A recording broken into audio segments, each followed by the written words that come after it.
I'm Dr. Boyce Watkins, and this week in Black and White, I am once again here with my good friend out of New York, Miss Susan Patton, aka the Princeton Mom. How you doing today, Susan? Fantastic voice. And you? I'm doing really well, and we were talking. We always talk a lot off the air, because we learn so much from each other. And I was explaining to you literally 20 seconds ago that the reason that I love talking to you is because I know your opinions are honest. I know your opinions are courageous, and I know you say all the things that maybe might occur in conversation when people aren't around or when people of color aren't around, right? And I like those conversations because as uncomfortable as they may be sometimes, I think it's important to hear that, to gain information, to kind of learn and understand how race works in America, without being committed to having to feel like we have to agree with each other at the end of the day, right? Because That's right. we're going to see the world differently. And you were telling me about a show that you went on this week, and it was kind of a nasty kind of back and forth, kind of like the way it sounds to me like this guy made you feel the way black people feel when they go on Fox News. What tell me about Well, that? it was fascinating. He outreached to me. His name is Gus Renegade. I don't know if that's actually his last name, but he goes by the name Gus Renegade, and he moderates a radio program called The Cows, COWS, standing for The Context of White Supremacy. Okay, he contacted me after seeing our conversation on YouTube and thought that he and I could have a conversation that would be meaningful. So happy to engage in conversation. In the back of my head, I'm thinking, "Oh man, I'm cheating on Boyce. This is bad." But okay, I knew I'm hurt. I'm hurt, but I'll get over it. I'll survive. Okay, good. I had a feeling you'd be big about it. So I spent 2.5 hours on air with Gus Renegade and his listeners who called in. It was a call-in radio program. It went from 8 o'clock until almost 10:30. And it was quite fascinating that much of that time, almost all of that time, was spent by Gus and his listeners telling me that I was a racist, that I was a white supremacist, and like all white supremacists, I am dedicated to the abuse and mistreatment of black people. And I thought, no, that's not who I am. I don't know a whole lot of people who are dedicated to the abuse and mistreatment of black people. No, that's absolutely not right. And not only is that incorrect, an inflammatory statement, but it's just that kind of sensationalistic, name-calling, unfounded, broad brush lambasting that makes people, in this case, white people, say, wow, I don't want to be anywhere near this guy or his listeners or any people who think like he does because, wow, they're mad as hell. They're mad at me. I haven't done anything, but wow, look at the name calling. Look at the things they are saying. And I held my own, and I appreciated that there were many listeners who posted on Facebook, on Twitter, listened to the whole interview. Don't agree with this woman, but man, she held her own. She maintained her composure, and I did, because I think that's important. But I came off that broadcast thinking, wow, this is such an important thing for people to understand. When black people question, why are white people afraid of us? Why do white people respond to us the way they do? This is one of the reasons that there seems to be, in some communities of black people, an undercurrent of just, I hate you because you're white. I don't trust you because you're white. You exist to do nothing but harm me. And how could anybody, black, white, or anybody else, not feel, wait a minute, you don't even know me, first of all. And if you got to know me even a little bit, you would know that's not in my heart to be abusive to a black person or to be abusive to anybody, a white person or an animal or a child. But to be labeled an abuser, to be labeled a racist, a white supremacist, man, that's not what you want to do if you're looking to encourage conversation or encourage interaction or cooperation. And I think it's just so important for everybody to understand you don't cast those kind of, you don't hurl those kind of accusations against somebody simply because they're white, and you make the assumption you're going to paint all white people with that same broad brush. I think that's a huge mistake, and it hurts all black people because it makes white people think, "Wow, I don't want to. Wow, I am so not into that. I so don't want to even put up with that kind of abusive attitude. I'm out of here." Well, it's interesting. I will say that the best way for me to understand how the conversation feels on the other side is as I think about how I feel as a man if I talk to feminists. And well, here's what I find. First of all, there's a broad diversity of feminism. I think there are some people who rightfully believe in equal rights for women, who fight for that, who deal with the abuse, many abuses committed by men all around the world. And then you have those that are really hurt, that are just kind of on that extreme end, where pretty much anything that comes out of the mouth of a man is almost always going to be vilified before it even comes out, right? Because it's kind of gotten to the point of becoming all-out war.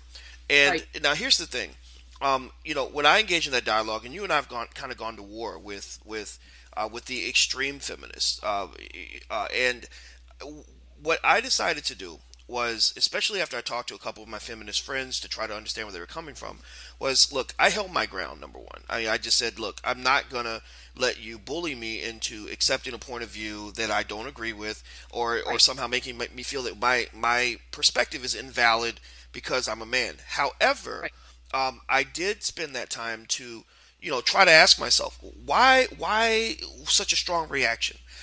What hurt has this person gone through by certain men, not me, but certain men? Maybe it's a Right. sexual assault or an abusive relationship. What hurt has this woman gone through that's making her lash out at me so angrily? And Right. when I realized that they weren't really talking to me, they were actually talking to someone else. It allowed me to spend more time kind of absorbing and trying to understand where they're coming from, as opposed to, sort of responding to conflict with conflict. Because when someone's mean to us, Right. when someone's nasty toward us, our first reaction is, oh, well, I'm going to be nasty to you too. And I think to some extent you have to remain firm. But I think that where I see encouragement from your response to this kind of backlash is the fact that you still stayed there, you continued to engage, you held your ground, you made your point, and what I would encourage you is that last point for you as well is to just say, you know. Where's this pain coming from? Is this real, or are these people just delusional? Because I don't think that when people lash out in an angry way, they're always being delusional. There are lots of black people who are consistently hurt by white supremacy and racism, which is very, very real. There's a long history of this that's built the world in which we live, and people are affected by this. So it does build up in anger. I know this anger because I felt Right. it myself. But at the same time, I think when I talk to someone like you, what I say to myself is, you know what? I can't believe she said that. I totally don't agree. But I just appreciate the fact that you're taking the time to sit and engage and to just be honest about where you're coming from. Sure.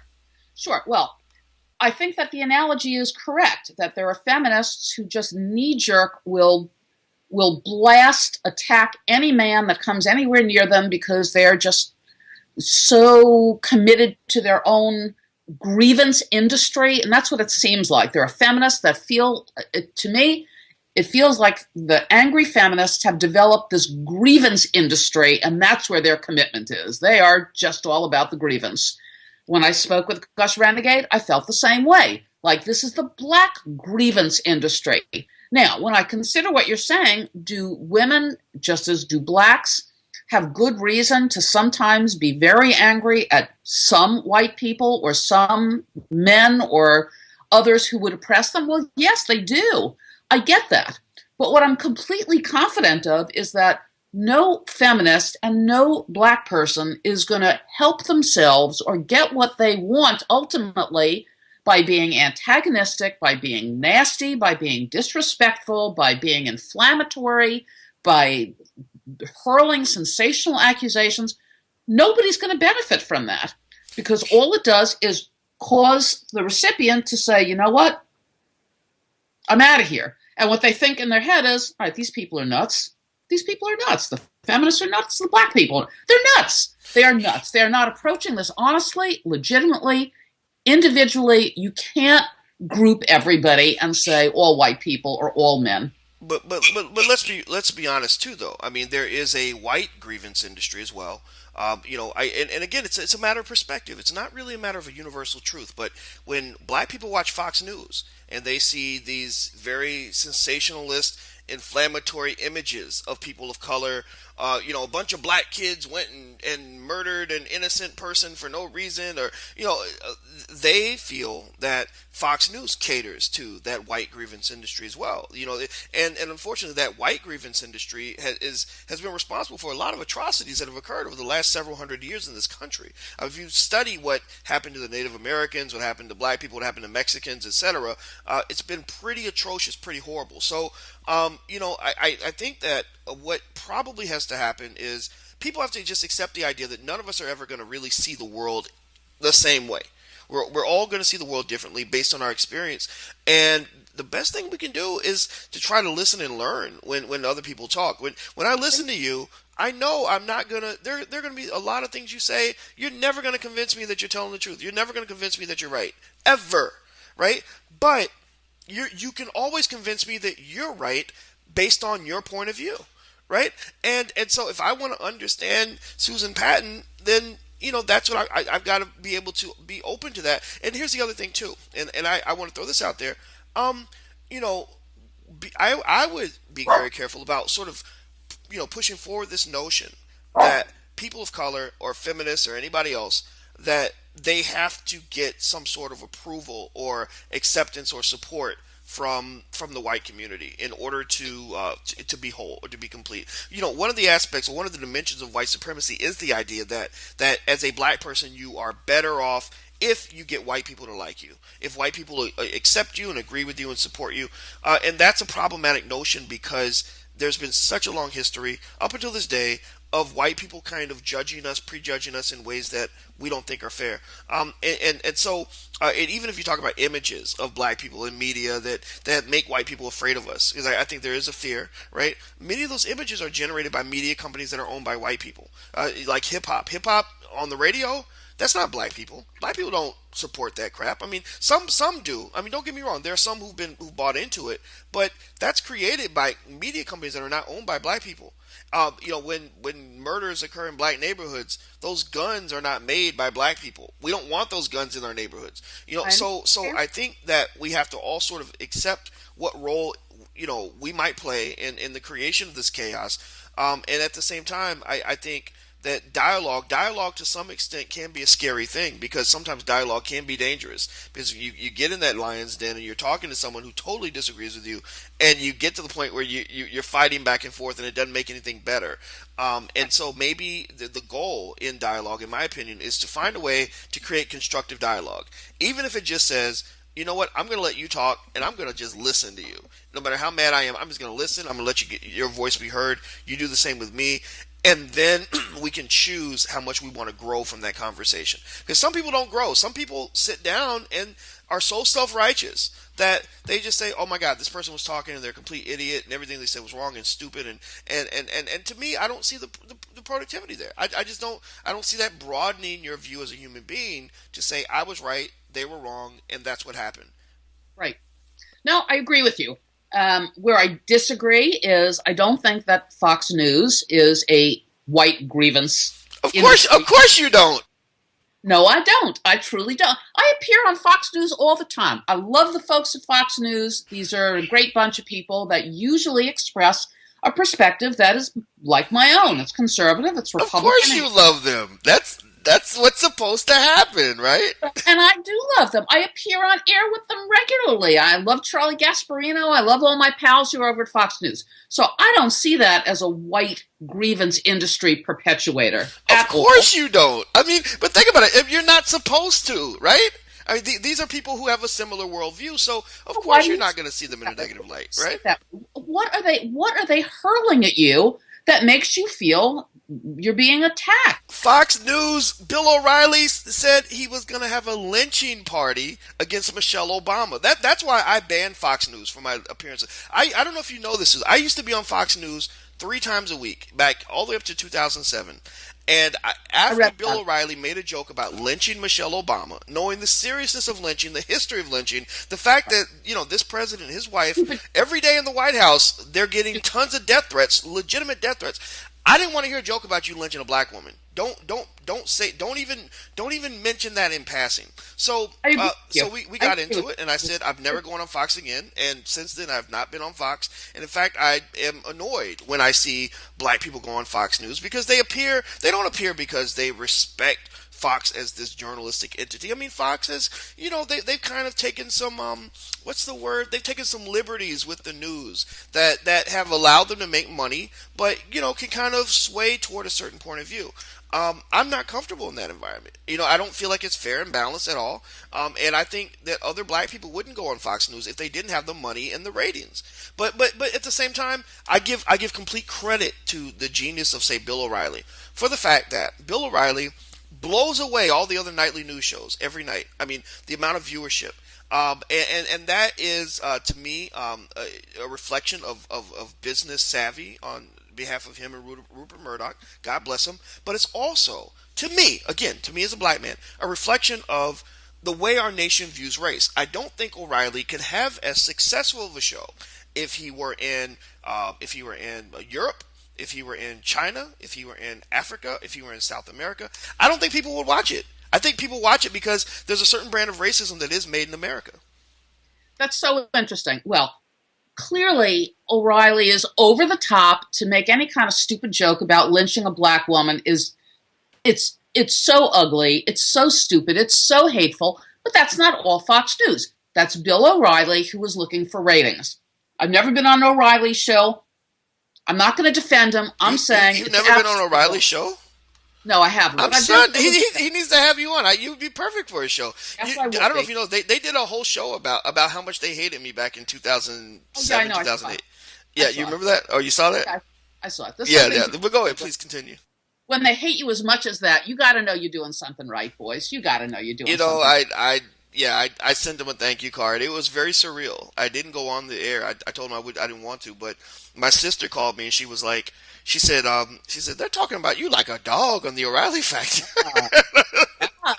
And I said, oh, well, I'm flattered, but please continue. Now, O'Reilly he's an over-the-top, crazy kind of guy, and I don't think that he's indicative of all of Fox News. He is one guy on Fox News that gets big ratings because he's willing to say these kind of extraordinarily ugly things. It's just stunning to think that he would make a joke about lynching Michelle Obama. I mean, that'll never be funny.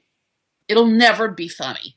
I'm reminded 40 years ago when I was a student at Princeton, I was at dinner one night with several of my classmates, good guys nice fellows who I liked all of them.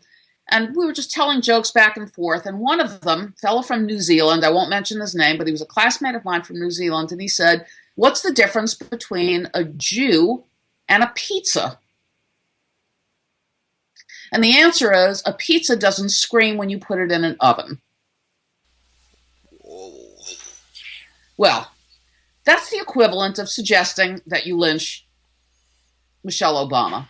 It's something that's so ugly. It is so at its core not funny. It harkens to a time and an episode in our history that is just so heinous. There's no humor to be found in it. There's nothing funny about lynching. There's nothing funny about the Holocaust. It's just not funny. And when people say stupid things like that, whether it's Bill O'Reilly or my classmate from New Zealand, I think, and maybe there's a better answer, I think you walk away. You don't label that as racism because it's too stupid. It's beneath that. It's beneath it. It doesn't even rise to the level of dignity to be called a racist. No. It's just plain stupid. And I think it needs to be called for what it is. There's no excuse. I'm speechless to think that Bill O'Reilly would actually, on air, suggest even if it's in jest, and obviously it was in jest that Michelle Obama be lynched. I mean, it is so not funny. I get that, but I don't see Fox News as being a white grievance industry perpetuator. No, you're wrong on that, Boyce. You're wrong. Of course I'm wrong. According to the Susan Patton worldview, I'm going to be wrong, and that's okay. All right, let me ask you something else. So Yes. you're saying that one of the ways in which Fox News perpetuates this grievance is by reporting, by showing images of black youth doing bad things, and by reporting on how terrible black people are, and blah blah blah blah blah, and stuff that they do. I sent you something that I pulled offline last week. I was thinking about what exactly what are the statistics of crime committed in America by people of color. Do you remember what I sent to you? And we had a conversation about this online or in the email. This I think is so important. And I'm an HR babe, and I often tell candidates that I speak with who are gainfully employed, I say to them, call your own office and ask whoever answers the phone for you. You'll be stunned at what you find out. How frequently you'll call your own office and the receptionist will say, "Oh, he doesn't work here anymore," or stuff like this. So, from the perspective of super grassroots, get right down to it. I did a Google search for violent crime committed in America by people of color. And what I came up with is what I sent to you.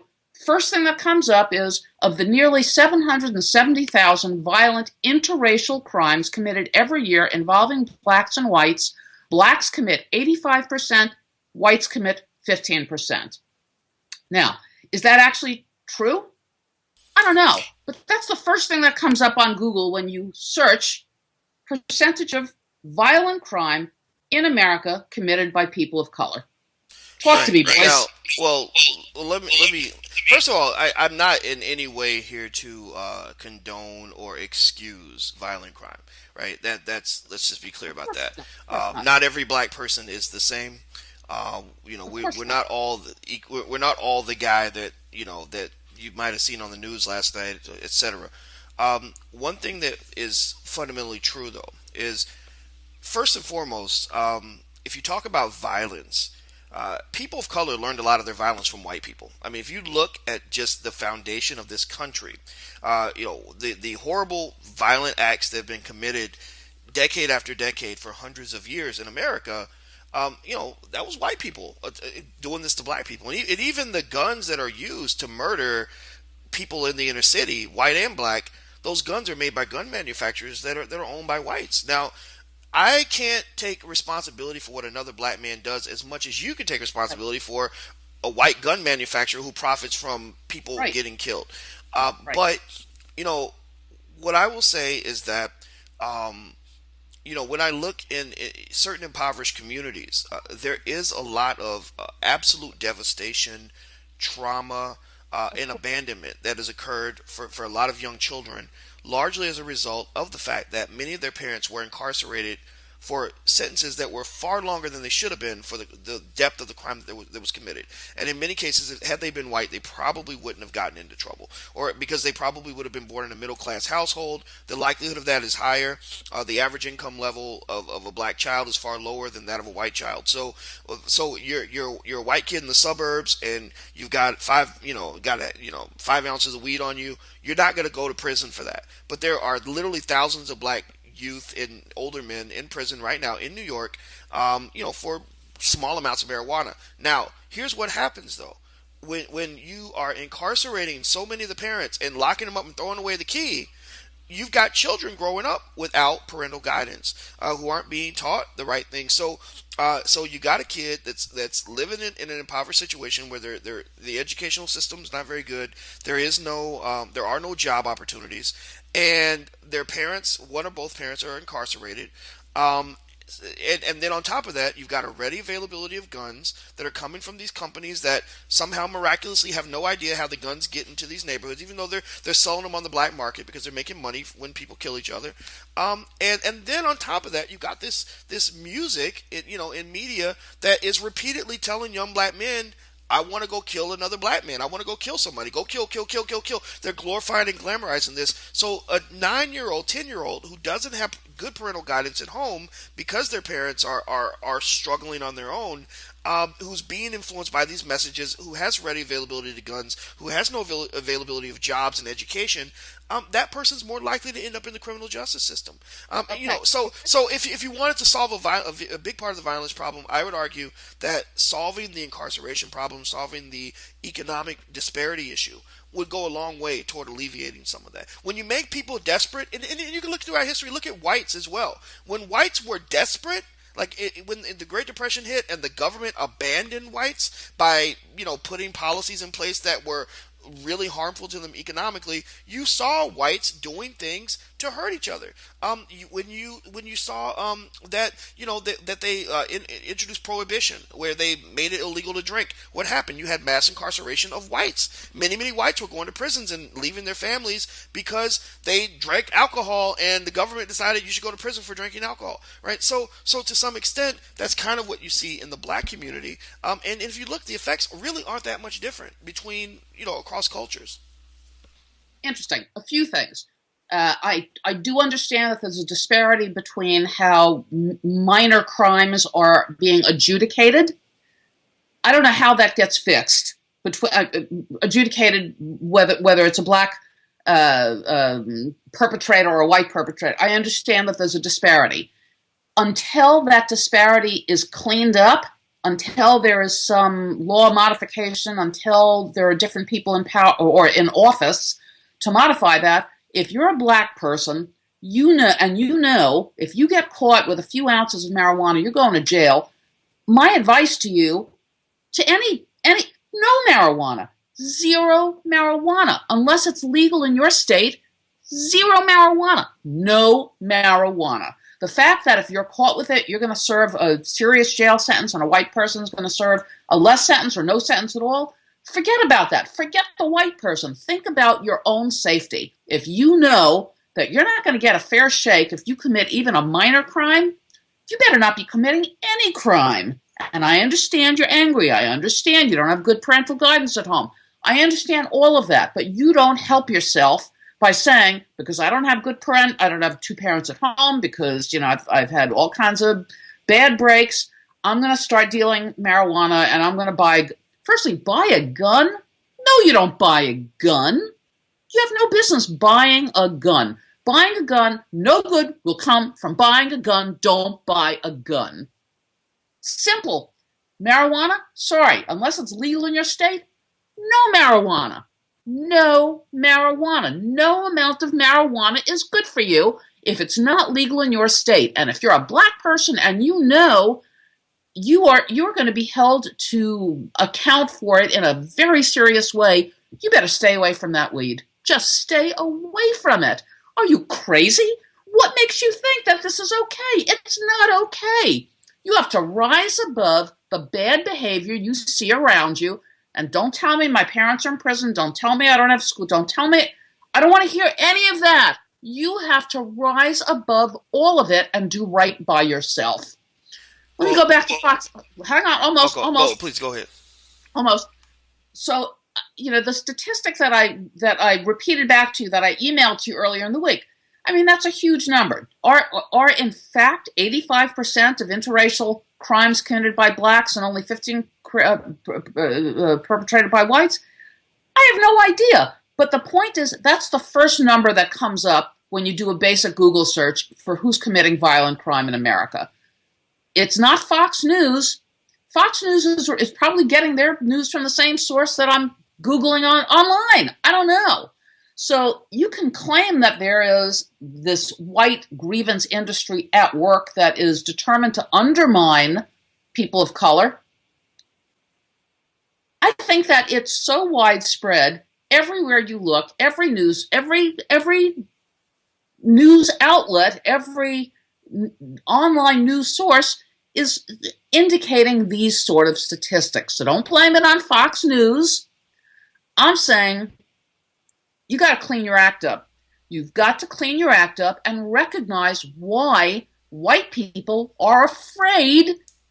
They're afraid to piss you off. Well, I'm not afraid to piss you off, but most white people would be very afraid to piss you off because we recognize there's rage, we recognize there's anger. I don't know how that's going to manifest, but man, I don't want to be in your way when it happens. Go ahead. No, I think that you're right in that. I've seen that. I've seen that trepidation almost of kind of bringing up certain issues on race, and I don't know how I deal with it. I mean, it's a touchy issue, and one thing I can say though is that there is a symmetry there in terms of one group being afraid of pissing off the other. As we think about how fearful a white man might be of bringing up race to a black man or a black woman, Right. there are lots of black people who live their lives in complete fear of pissing off white people by even confronting, even acknowledging, even politely acknowledging the role that whites have played in the oppression of black people. Can get you in trouble. It can get you fired. If you're on TV, if you got a show, it can get you kicked off your show. It Right. can cause you. Think about this. I mean, there's no greater degree of control that one man can have over another than for that first man to know that the second man is the reason his kids get to eat every day. And because there are huge economic disparities, which were created over hundreds of years of locking black people out of economic opportunity, a lot of wealth is inherited wealth. Many black people And are a lot of it dependent. is not. And a lot of it is A not. lot of it is not. A lot of it is not. But the majority is inherited, though. The majority is inherited. Even little things like going down. If you walk down the street in New York City and you see 50 buildings, those buildings, I guarantee you, not one of those 50 buildings, if they're worth over $1 million each, which isn't much in New York, not one of those buildings is owned by a black person. Not one. Maybe one if Oprah lives in the city or something. But the fact is that the wealth disparity is huge. I mean, the average white family wealth is about 100 times greater than the average black family wealth, and or even inheritance. I don't know a single person who's ever received an inheritance of any substantial amount of money. Think about how Neither crazy that is. neither do I. You don't know anybody who's ever inherited anything. Not a house. My Not anybody close to me. Not anybody in my family, certainly. I guess, yes, I went to school with people who inherited bizarre fortunes. well, you went to Princeton, so of course that's gonna. Right, I know those people. But personally, there's nobody in my family. I've never seen the reading of a will. I've never seen anybody receive anything in our family, or connected family, or extended family. I don't have much family, but I've never seen the distribution of any kind of family wealth ever in my family. But I get what you're But you're saying. Jewish. I mean, don't get me wrong. I'm stereotyping here, but that a lot of people would say, "Wait, you're Jewish, so how does that work?" I mean, because the Jewish community is kind of known for really good cooperative economics. So Well, what that's happened absolutely there? true. Well, what happened there is that I'm first generation American. My parents came to the United States in 1949 from Poland. You know that they were survivors of concentration camps. They came here with nothing. There was nothing to inherit. They built a life from scratch. There was almost nothing to pass down to me or to my brother. They barely eked it out in the Bronx. I'm doing it myself. My kids will do it themselves. I think that's important to build your own life and build your own wealth. Yes, I recognize there are people who inherit enormous amounts of money. That wasn't me. Certainly not me. I'm not. I'm not close to anybody. I know people who have inherited that kind of money. I'm not close to people like that.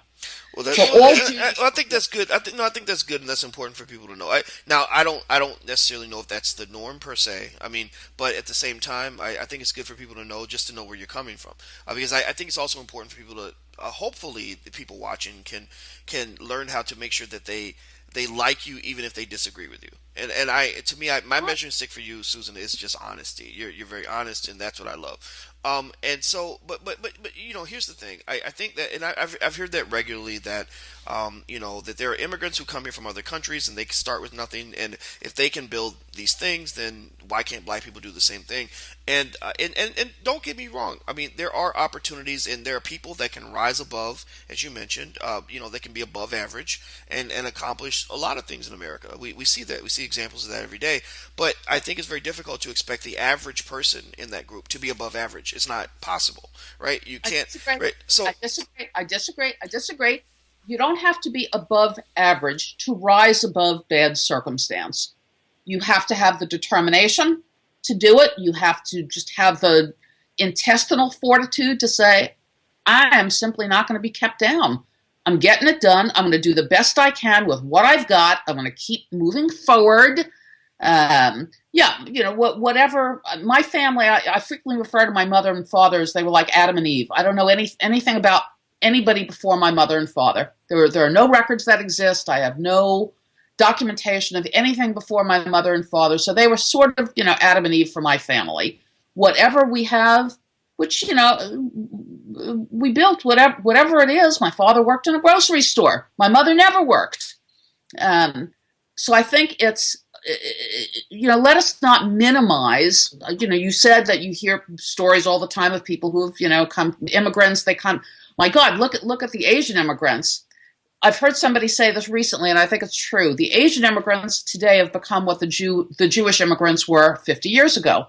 It's absolutely true. These are people who are dedicated to working hard, to education, to family. They're not letting anybody get in their way.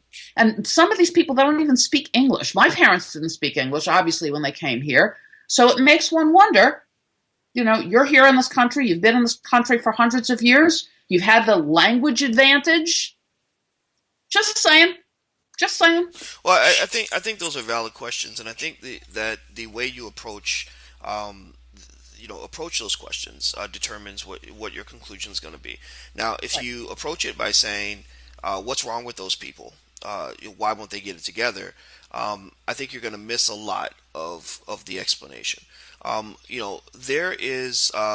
There are effects of hundreds of years of serious cultural abuse that can occur. I mean, when you have a government that has consistently laid out policies deliberately designed for your extermination, and that's, yes, mass incarceration, for example. Richard Nixon even said that the problem in America is not a drug problem, it's the black problem. And basically, the goal of the whole war on drugs was to deal with the black problem, particularly after the 60s when Dr. King and Malcolm X and all these other people came up, and the Black Panthers, and they kind of scared the hell out of white America. So the policies of the 70s were designed in many cases to sort of confront that, to say, okay, how do we make sure that this group of people doesn't become collectively empowered enough to stand up against this deliberate power structure that has worked so hard to oppress them.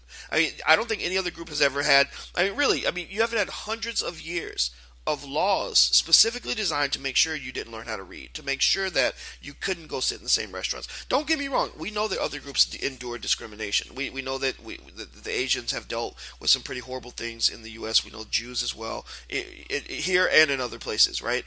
But, in terms of America's an interesting country in that, the powers that be have always sort of seen the country as this melting pot where European immigrants in particular were always welcome.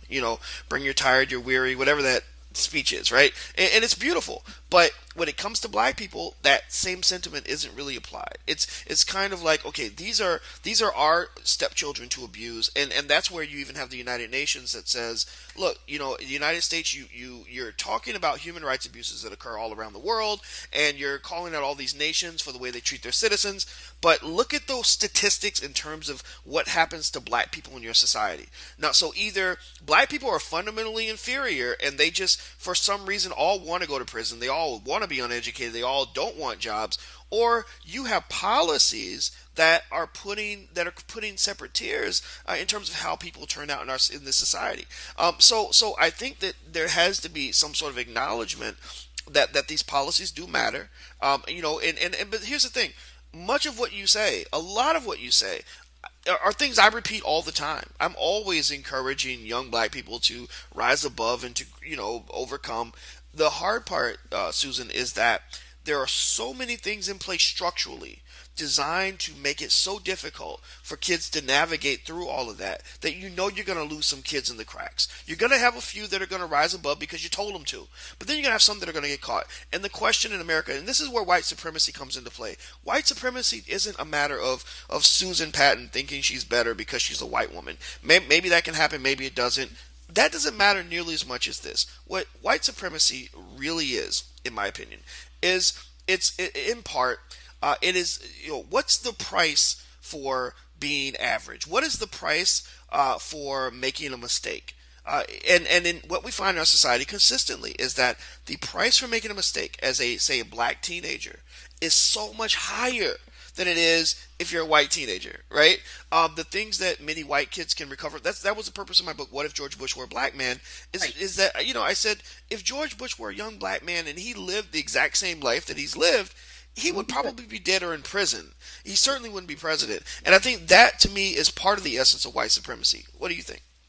Well, it's fascinating, and in the conversations that you and I have, and that I have, with the people that I'm cheating on you with, I, I walk away from these conversations, and I honestly think to myself, there's something here I'm not getting. There's something, something that I don't know. It's clear that you do, and I don't know whether it's because it's invisible to white people. I suspect that that's what it is. The whole concept of white privilege, I don't see it because it's invisible to me. I just don't see it. You see it because you live it. I don't see it because I don't live it.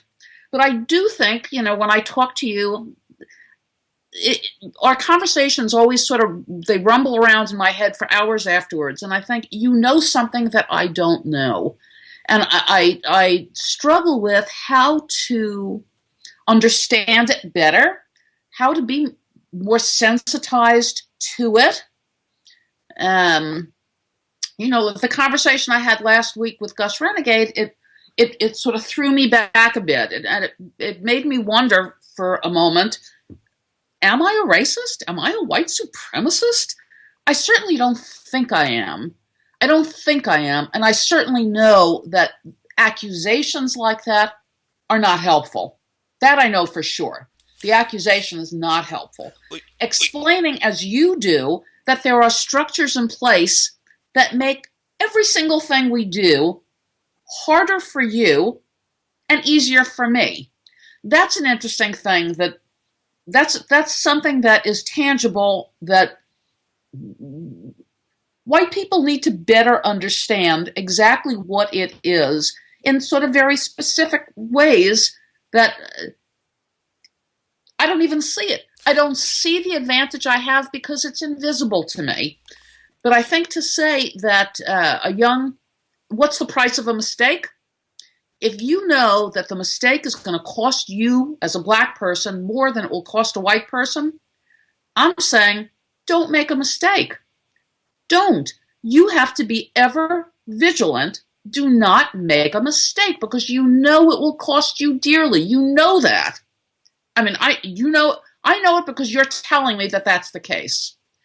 The black community has got to know that it will cost them dearly, even a minor mistake, that if it was a white person that it might be overlooked or might be treated more gently. I don't know. But if you know that it's gonna hurt you bad, you better not do it. You better not do it. Well, let me say this about the white supremacy or the racist accusations and stuff like that. Here's what I would say. My theory on this is this. Don't take it personally. Not taking it personally helps to at least see other points of view, even if you don't agree. One of the things I decided a long time ago is that I don't believe the truth really exists in the sense of there being universal truths on most topics. Your truth is going to be different from mine. And if I want to grow as a person, my goal needs to be my goal is to try to understand your truth as well as I can, so that I can correlate that with my truth, right? Now, when you talk about white supremacy, I think of it the same way we might think about sexism, because I had to deal with sexism. Because when I wrote that controversial article, I had all these people calling me sexist, and I was like, I took it personal. I said, wait a minute, am I a bad person? I mean, I have daughters. I love my daughters, and I support women, especially black women. How could you call me a sexist? It pisses you off. It makes you so mad. and then when I thought a little bit more about it, because I had a conversation with a friend of mine who's a pretty strong feminist, but she was kind of easy with me in the conversation. She was sort of like, okay, let me give you another point of view, Boyce. Let me talk to you about it, from my perspective. what I realized is that the first thing I realized was what I told you earlier about how some people are responding to hurt that they've experienced from people who look like you but who are not you, right? Right. So I'm mad at Susan, a white woman, because I had two or three white women that I can think of in my life who did horrible things to me. Maybe they didn't give me a job because I was black. Maybe they clutched their purse, and or it. Who knows, right? And then I think the other thing was, if you look at our society, we live in a society that was built on a foundation of racism and sexism. And we can't deny that. Just the same way we were built on a society where we had some people who were from the Puritan community who sort of had these values about how life is supposed to be lived, and then you had libertarians, and they've been fighting for hundreds of years. They're still going at it, right? In different ways. So when you think about the fact that America was a society created on a foundation of racism and sexism, sometimes we're all going to be infected by those diseases. I really believe that. I believe sexism affects both men and women. I think racism affects blacks, whites, and people of all ethnicities. A lot of black people believe in white supremacy. That sounds crazy, but there are a lot of black people who, even with myself in my own career, there are lots of black people who gave me more respect because I taught at a white university than they would have if I taught at a black university. They give me more respect when I go on CNN than they give me if I go on a black show. They, this so white supremacy affects a lot of people, and I don't think it's a matter of a person just being a bad person, right? So I don't think. I think that at the end of the day, my goal when it comes to sexism, for example, is to say, you know what? I respect who I am. I love myself. I know that I'm trying to be a good person, and I'm gonna hold on to that. You're not gonna convince me that I'm a bad guy, but I do know as a man or as a human being, I'm affected by the sexist foundations of our society, and my goal is to overcome that as best I can without being a wuss, without letting people bully me into their political agenda. I'm not doing that, right? So I think that my thought, again, suggestion, you're a white woman, is to say, you know what, I'm Susan Patton. My most endearing quality is that I tell it like it is. I'm not afraid to go into battle. I'm not afraid to have any conversation on a lot of topics, and I'm going to hold on to that. And I know I'm a good person because I'm doing it for genuinely authentic reasons, and that's why I talk to you, because I know even no matter what you say, you're coming from a good place. But at the end of the day, I probably am connected to white supremacy on some level that even don't even know. And maybe by listening to different points of view, I can understand how this affects me, so that maybe I can at least make a choice, right? Because I don't think you want to close your eyes and ears to other points of view. I don't think that's really going to help anybody. No, I understand. And when you equate racism and sexism as the underlying foundational core of the United States, racism, I'm not going to talk about it because, again, I don't experience it. You do. Sexism, I'll be perfectly honest with you. I don't experience sexism. I really don't. And if I did, I would look the other way and I would just, move on. Come on, idiot. Some idiot thinks that because I'm a woman, please, idiot, I'm going to move on. The fact that I was accepted to Princeton, a university that was 200 years all male, not sexist as far as I'm concerned. Went to the school I wanted to go to. I live in the city I want to live in. I live the life I want to live. No. Yes, I understand that there was a time in this country when women were second-class citizens. That's not now. The war on women ended long ago, and women won. So I'm sorry. And any woman who says, "Oh well, because it's such a sexist," blah blah blah. Oh please, those women give me such a headache. They really do. There's nothing that a woman can't do today. I mean, are there clubs that are still exclusive that'll keep women out? Fine, I don't care. There are women's clubs that keep men out, and that's nothing more than private institutions that make a conscious choice to have a single gender membership. So what? I don't care. Are there clubs that would exclude me because I'm a Jew? I don't want to be a part of it. I don't want to be a part of a club that's small-minded. I don't care about that. And I think every time a black, a Jew, a woman, or anybody else who is a minority of any sort says, "Oh, well, because, we have this long history of discrimination against us," it makes me think, oh man, you are just lining yourself up for failure. You're setting yourself up. You're giving yourself all the excuses for why you're not going to get it done. You're lining up all your excuse ducks. And I'm thinking, don't do that. Just don't even do that. Rise above it. What was then was then. What is now is now. You have to make the best of every day, of every week, of every month, of every year. Live the best life you can live. Stop telling me that hundreds of years ago or 50 years ago or how it, stop telling me that last week somebody, was mean to you. Forget about it. This is this week.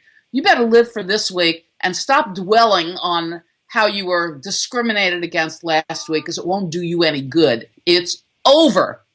Move forward with the best, most positive attitude you can. Well, I love you, Susan, and I'd probably debate the last point, but we've been talking for 50 minutes and 33 seconds, so I'm going to shut it down. But we're going to continue this next week. We're going to talk more about this. We're doing, and it's funny every time we start off saying we're going to talk about this, we'll go on a tangent and talk about that for the whole time. And but it's okay. We got plenty to discuss, and so I want to hear back from people. I want you to make sure you leave comments and tell us if we're wrong or crazy, if we're right, if you like the conversation, let us know because I'm actually enjoying this. I'm certainly learning from this, and so thank Yeah, you very much for your time again, Susan. I fine. appreciate it. You mentioned comments. Can I just read two comments that were posted that I just thought were Yeah, meaningful? absolutely. Okay. Juice Miller, 1. She writes, please have Susan on your show at least once a week. So many people have no idea how folks like her think. People with her mindset are in power to make decisions that affect the masses. Listen, learn, renew your minds, and think, people. Okay, I love that. Juice Miller, she's a smart girl, right? We love Juice Miller. Um, I like juice. okay, Please continue. I'm kidding. I, I think Juice Miller, she's a very smart girl. Willie Jones writes, so, are you saying blacks should not get reparations? Why? Are you also a Jew? Well, yes, I am a Jew, and yes, I'm saying blacks should not get reparations, and here's why. There are no blacks existing today who performed slave labor that should be offered reparations. If anybody lived, then yes, most certainly, but it doesn't go down to further generations. Both of my parents received reparations from the German government for the slave labor they performed in concentration camp. When my father passed away in 2003, those reparation checks stopped because he was entitled to reparations, not me as his daughter, or not my grandchildren or great-grandchildren. So, Willie Jones, sorry. Am I saying that blacks should not get reparations? Yes, I'm saying you should not get reparations because you were not a slave. For the record, Yeah. I don't agree. Just because if let's say that the world had agreed with Nazi Germany for the next 100 years, and everyone died without getting reparations because everyone thought that what the Nazis did was fine, and then let's say 100 years later, everyone decides, well, wait, what the Nazis did wasn't right, and something should be done about it. Then at that point, I think reparations would be paid and should be paid to the descendants of those people who didn't get the reparations they deserve to receive. That's my theory on it, but I'll let you continue. We're not going to agree on that. We are so not going to agree on that. And the last comment I just want to share is from Malik Walker. And Malik writes, I don't agree with a lot of things Miss Patton says, but I think she's kind of sexy. I love that. And I concur. I concur. All right. Yes. All right. So it looks like okay. So you've got one male admirer, one person who just asked the question, and another person who thinks that you're giving valuable intel into how people think in power. And I think that's good. That's a good broad perspective. Next time we got to throw up one of the comments of the people that are chopping your head off too. Oh, man. Those are funny. That's going to be an extended conversation because Oh man, yeah. there's a lot of it. But okay, Yeah, we welcome everybody. Our opinions aren't the only ones that matter, and so I'm always happy when people have something to say. Because again, we're all here to learn from each other, and I'm here to learn from you, and I appreciate talking to you. It's always fun. So thank you very much, Susan. I appreciate it. Pleasure being with you. Have a wonderful day. You Take too. care. All right, you too. And everybody else who's watching, I'm Dr. Boyce Watkins, and this is Susan Patton, aka the Princeton Mom. She wrote the book called How to Marry Smart, right? And Yes. you should go check out her book. Go support her. And this is This Week in Black and White. And until we meet again, please stay strong, be blessed, and be educated. We are gone. Peace.